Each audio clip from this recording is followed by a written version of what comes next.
What's up, everybody? Welcome back to the channel. Today I'm going over all the fights that were on the UFC Paris main card. I'm going to be giving my little bit of a breakdown, a bit of my reaction to each of the fights, and I'm going to go through every single one of the winners and some of the losers and match them up with who I think their next opponent should be. We're just going to get straight into it. Starting off, we had Morgan Charrier, Charrier, if I recall, something like that. I don't know, is a French last name, and he had a pretty exciting performance on that night. Two guys that aren't really UFC caliber, and just kind of made it the into the lower tiers because of regional scenes, and they needed French fighters for a French audience and yada yada. But he still had an exciting finish. The soccer kicks at the end. I mean, it was really looked pretty brutal. If he can actually keep this up, then he'd be a pretty exciting striker to watch in this division. I've decided to match him up here against Mel's Quiazel Costa. I don't remember. This guy's got such a difficult first name to pronounce, but they're both pretty new to the UFC. Costa's only had 2 fights. Morgan just had his debut at UFC Paris. So this would be a nice couple of guys, a nice low rank striking matchup in the featherweight division. Both guys got kind of funky hair, so that's kind of like the main reason I'm doing this. Also because they're close to each other towards that bottom tier in featherweights. So that's my first matchup. Second up, we got William Gomis. Got one of the most dissatisfying finishes in a fight that I've ever seen. He threw like a body kick that kind of hit like more like the waist hip ish area, and looked like it might have brought the cup up with it, but it didn't hit the cup necessarily. And that was like maybe the third one that fight. And the Giannis Gamori, his opponent, kind of like called it and stepped away. But the ref was like getting sick of all the nut shots and stuff by that point or something, and he just straight up called it off, not believing that it was a nut shot. And after reviewing it, it's not clear enough to say it was, but it was a very, very weird call by the ref to wave it off as a TKO via groin shot, essentially. It's one of the weirdest calls I've ever seen. I doubt we ever see that guy in the octagon again. I mean, whew.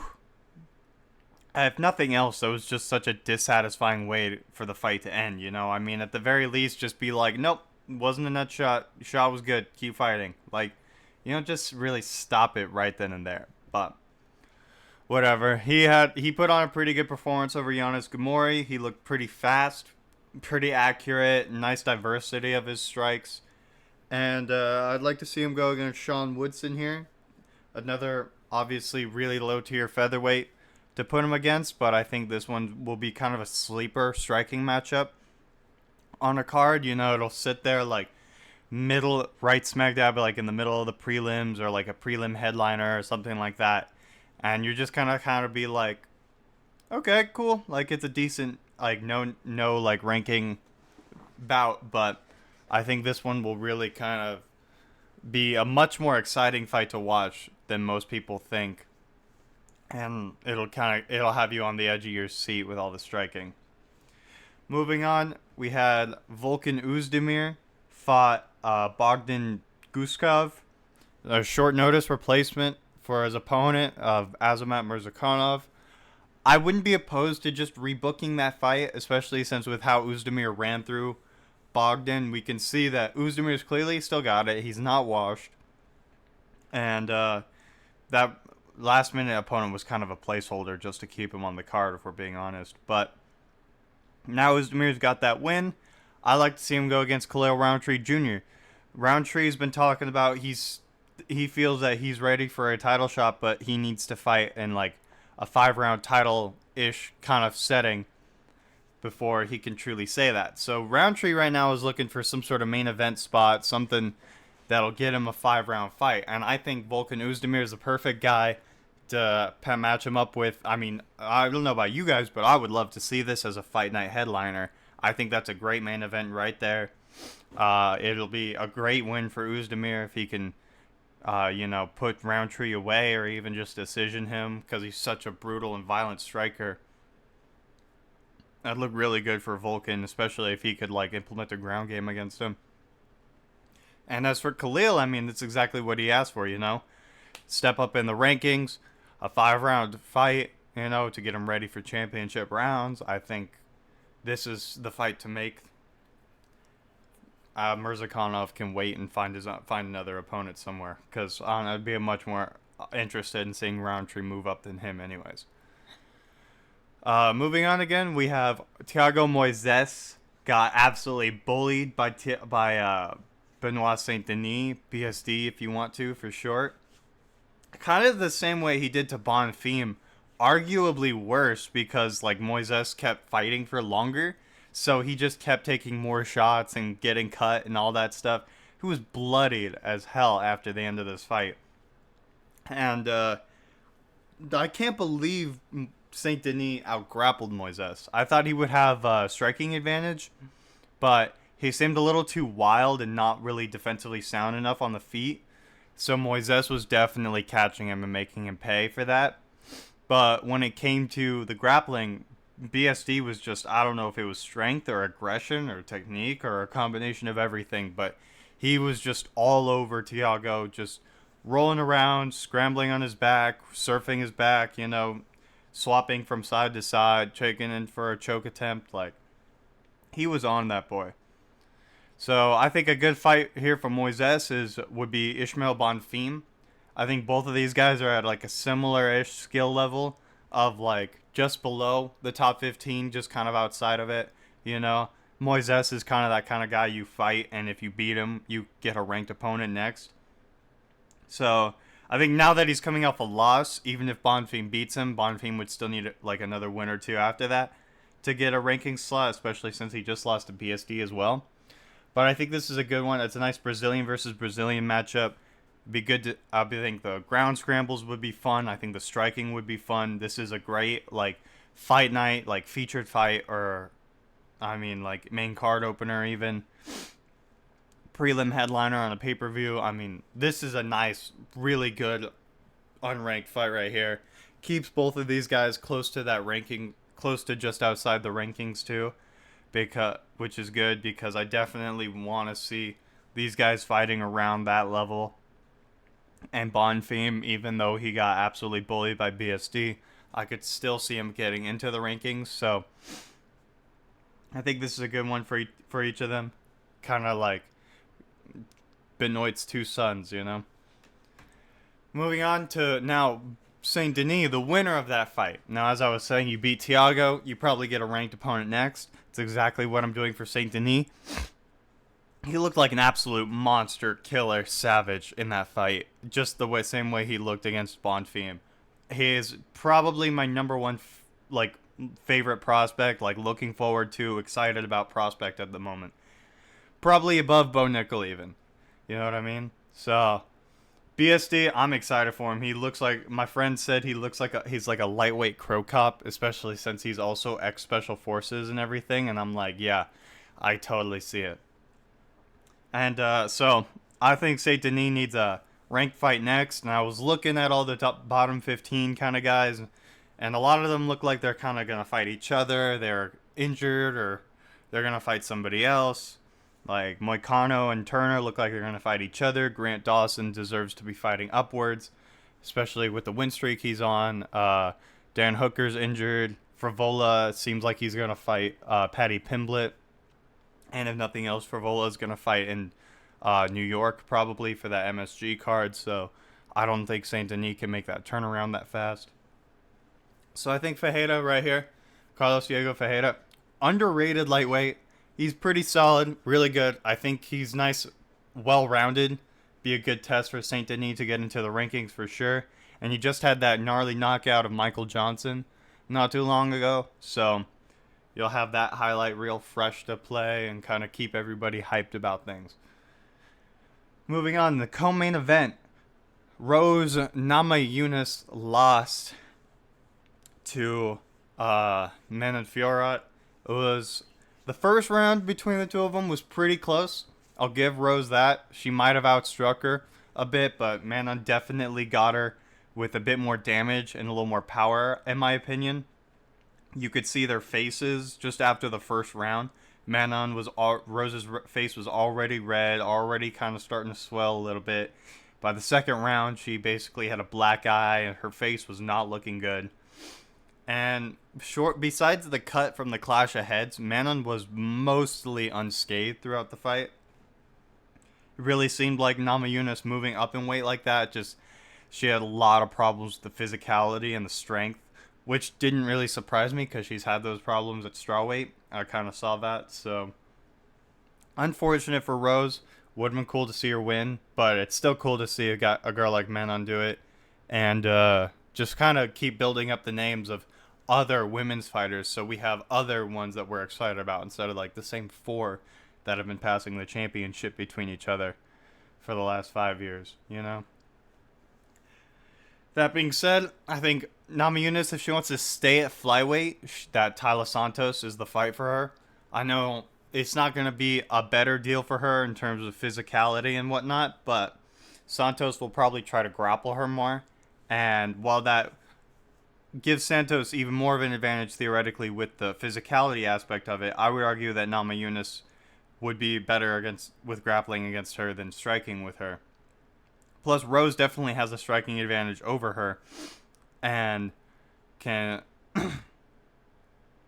just kind of like piece her up, keep her a bit at range, and then hopefully Tyla isn't too strong when she tries to come in on the entry. You know what I mean? This fight's great for both of them because it'll keep them both there, high up there in the rankings. Ex-former champion who just fought the number one contender, basically. Former number one contender who almost beat the champion. It'll keep both of them right there in the top 5. And whoever wins this one is probably another 1 or 2 wins away from a title shot again. So I don't see why either of them wouldn't take this fight. I don't think Rose should stay at flyweight for... If you want to get that out real quick, I think she should return to strawweight, and I think she should go back to strawweight and take on the winner of Jessica Andrade and Mackenzie Dern. Now these two, you can't find it on the website, but at one of the previous UFC events, they announced that these two are going to fight each other at UFC 295. Winner of that's going to end up being ranked about like number 6 or 5 in the strawweight division, and Rose will come back, and if she comes back to the strawweight division, she'll be like, number 3 or number 4 probably. So both ways this works because Mackenzie Dern and Rose Namajunas is new blood. Jessica Andrade would be a fun little trilogy to do between the two of them. Definitely a winnable fight for her. And if she beats either of these two people, I wouldn't be surprised if she could get another title shot off of that, especially considering she has 2 wins over Wei Lee still. I mean, she's primed for another title shot at strawweight if she really wanted it, I think, Moving on, in the main event, our loser... Oh, wait. Sorry. I forgot. I had the winner of this fight still. Manon Fiorot. Title shot. I think it's time for her. The only way it's not Manon next, in my opinion, is if Shevchenko has like a really close fight with Grasso in the rematch that Shevchenko wins, because then they might do a trilogy for it. You know what I mean? They'd be one apiece, but one fight she was losing, but then came back. The other fight was really close, and the other girl lost. They'd have to do a trilogy at that point, probably. In which case, if they did a trilogy, I would have Fiorot and Blanchfield fight each other. But running under the assumption that this title fight's going to happen, however it's going to happen, and then we're moving on to the next title challenger, I choose Manon Fiorot. I think her win over Rose Namajunas was more dominant, a little bit more exciting, and just overall a better performance than what Erin Blanchfield had over Tyler Santos just the weekend before. Oh, sorry guys, my coffee's coming back up. Than what Erin Blanchfield had the week before. Rose Namajunas is a former champion, big name, can carry a lot of hype and momentum with her. Tyler Santos, I mean, got some notoriety off of almost beating Shevchenko, but outside of that, nobody really knows anything about her, So I think Fiora right now has the most momentum. She's the one that makes the most sense to give the title shot to. She's also much older, so it's kind of like now or never-ish for her. Plus, she was been ranked above Erin Blanchfield for she was ranked like number 1, number 2, long before Erin Blanchfield ever got to that number 3 slot. So Manon's been kind of waiting on it for a minute, and she's much older than Erin as well. Blanchfield is only 24. I have no problems with making Blanchfield wait a bit for a title shot because I want to see Manon get in there and fight for the title. I think she could make an exciting fight. I don't know. I think Blanchfield has better chance to win stylistically than Fiora does. But regardless, this is what I would like to see next. I think she's got more momentum. She beat a bigger name. She beat them more dominantly. She's much older, so I would like to see her get it now and not have to wait. But, yeah. Moving on now to the main event. Our loser was Sergey Spivak. He had just absolutely nothing for Cyril Gane. Cyril Gane had an absolute masterclass. And I thought the story of that fight, I feel like, was really just the athleticism. You know what I mean? Spivak's one of those big, heavy, plodding heavyweights that just kind of, like, stomps around the octagon. Doesn't really, like, have a lot of strong, fast, explosive lateral movement, forward or backwards either. And it kind of, you know, that's a big part of grappling, is being able to have those explosive movements. And at heavyweight, if you don't have it, it's not too big of a deal because usually other guys don't really have it that much. But when you're going against somebody like Cyril Gane, who's an athlete like he is, it's just not going to work. He's too fast. He's moving all the time. You never know where to go. And you're not used to that as a heavyweight. I'm not too surprised it went how it went. I almost went with the second round knockout because I thought that this fight would go similarly to Gane and Tuivasa, except Spivak's striking is a bit worse than Tuivasa's, so he might put him away in 2. But I thought there would be a bit more of a grappling threat in the fight from Spivak that would have made Gane a little more hesitant. But Sergey was just not able to really get anything off. Even when he was able to close the distance and get his hands on him, Gane just, like, literally jumped out at one point. I don't know if you guys noticed that. Like, against the cage, he's, like, pushing Spivak's head down and, like, jumps and breaks his knee out and gets his leg over his arm and stuff.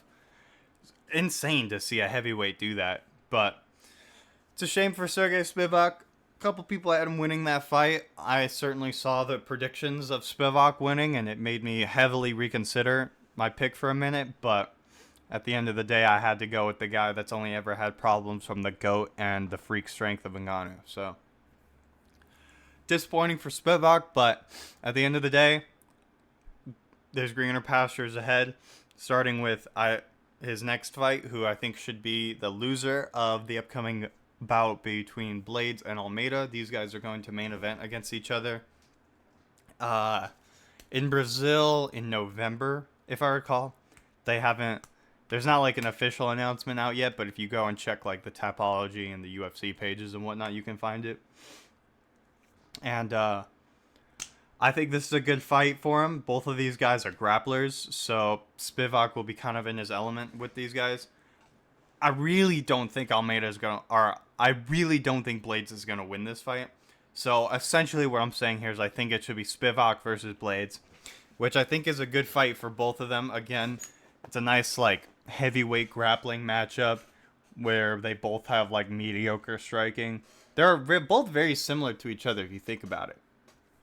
And the loser of this will probably stay in the bottom of the heavyweights for a long time to come, which is fine by me because most of these heavyweight grapplers are terrible and they make it so boring.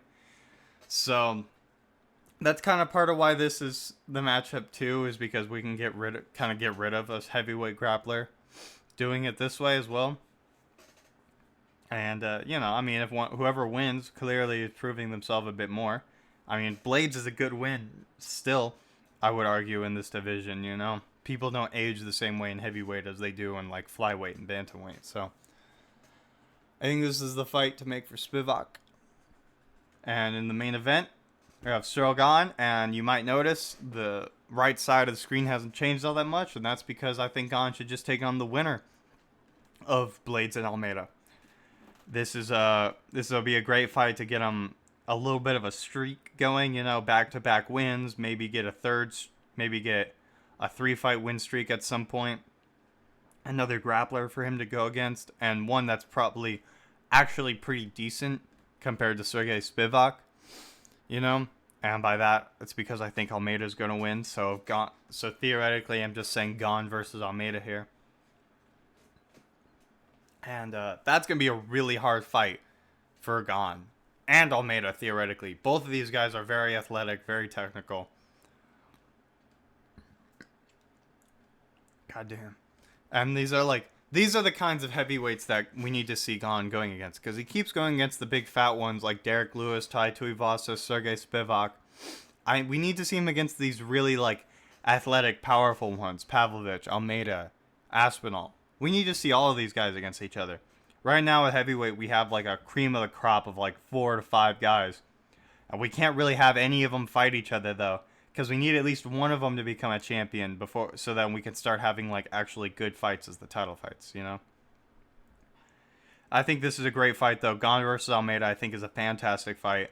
I think GANE needs a little bit more to prove before he gets another title shot, because he's already had twice in the span of 3 years, and he lost both of them the exact same way, essentially.